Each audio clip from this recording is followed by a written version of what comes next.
Good morning बच्चों, कैसे हैं आप सभी। मैं आशा है कि आप सभी पूर्ण रूप से स्वस्थ होंगे और जो भी आपको ऑनलाइन के माध्यम से पढ़ाया जा रहा है उसे आप बहुत अच्छे तरीके से पढ़ रहे होंगे और समझ रहे होंगे। तो बच्चों, आज मैं आपकी विषय अध्यापिका स्नेहलता श्रीवास्तव कक्षा 7 के बच्चों को हिंदी व्याकरण में पाठ 10 पुनः विशेषण पढ़ाने जा रही हूँ, जिसे आप बहुत ध्यानपूर्वक पढ़ेंगे।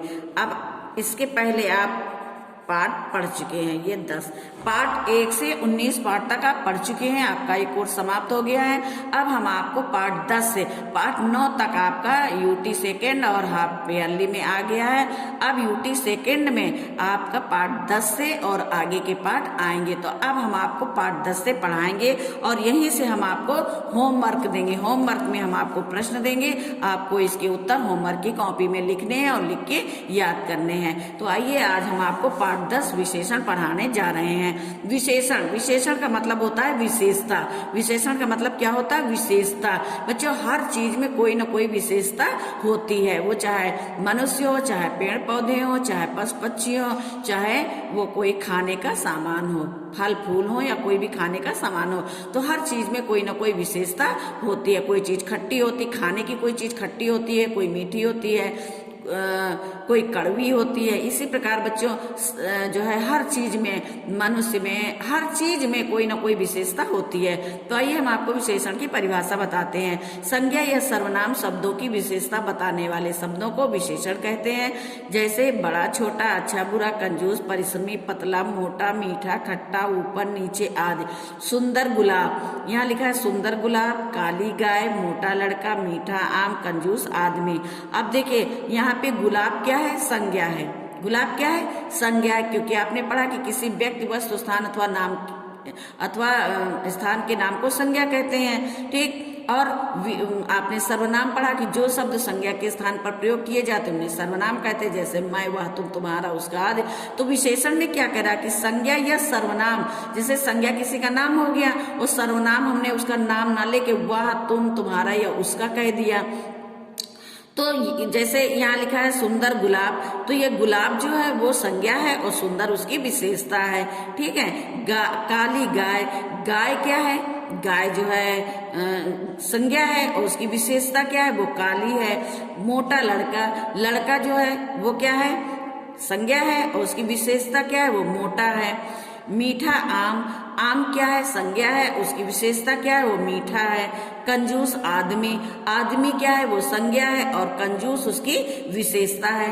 ठीक है। तो ये जितने रेड से यानी लाल शब्द हैं ये क्या है? विशेषण है। और जो नीले हैं ये क्या है? ये संज्ञा है। ये संज्ञा की विशेषता बता रहे हैं। विशेषण के 4 भेद होते हैं। विशेषण के प्रमुख 4 भेद होते हैं। गुणवाचक विशेषण, गुणवाचक विशेषण में क्या होता है बच्चों? जो शब्द किसी संज्ञा शब्द के गुण, दोष, रंग या आकार आदि का बोध कराते वे गुणवाचक संज्ञा कहलाते हैं। जैसे सूर्य बहुत गर्म है। अब सूर्य का गुण क्या है? वो गर्म है। पेड़ पर हरे आम है। पेड़ पर कैसे आम? पेड़ पर हरे आम है। आम की विशेषता क्या है? वो हरे हैं। रोटी बहुत गर्म है। अब रोटी की विशेषता क्या है? वो गर्म है। तोता मीठा बोलता है। तोते की विशेषता क्या है? वो मीठा बोलता है।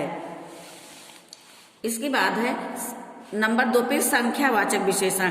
जिस शब्द में संज्ञा या सर्वनाम की संख्या का बोध होता है वे संख्यावाचक विशेषण कहलाते हैं। जैसे पेड़ पर 3 चिड़िया हैं। अब चिड़िया हैं, चिड़िया क्या हो गई?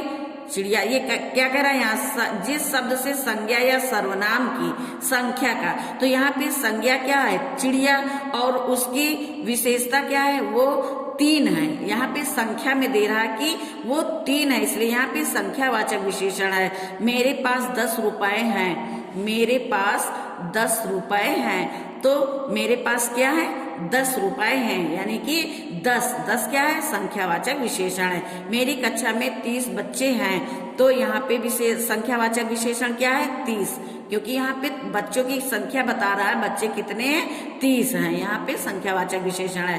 परिमाणवाचक विशेषण, जिन शब्दों से किसी वस्तु की नाप तौल का बोध होता है वे परिमाणवाचक विशेषण कहलाते हैं। यानी जिन शब्दों में किसी की नाप और तौल का पता चले।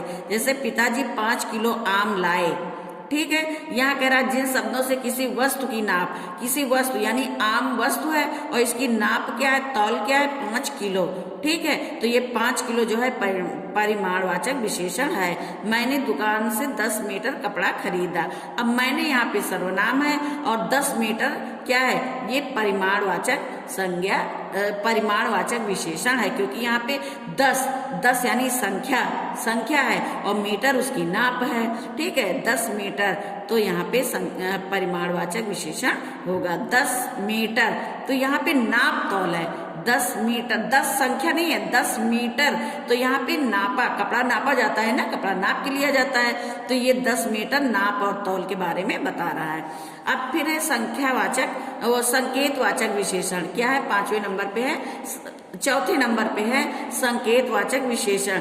जब सर्वनाम का प्रयोग संज्ञा के साथ उसके विशेषण के रूप में होता है, वे संकेतवाचक या सार्वनामिक विशेषण कहलाते हैं। जैसे वह लड़का कुश्ती जीत गया, यह कमरा मेरा है, उस डिब्बे में चीनी है। यहाँ क्या कह रहा है, जब सर्वनाम का प्रयोग संज्ञा के साथ उसके विशेषण के रूप में किया जाता है, ठीक, तो वहां पे सांकेतिक या सार्वनामिक विशेषण होता है। तो बच्चों, आज आपने पुनः पाठ 10 विशेषण पढ़ा। अब यहीं से आपके यूनिट सेकंड में जो है पेपर में आएगा, यहीं से आपके यूनिट सेकंड में आएगा।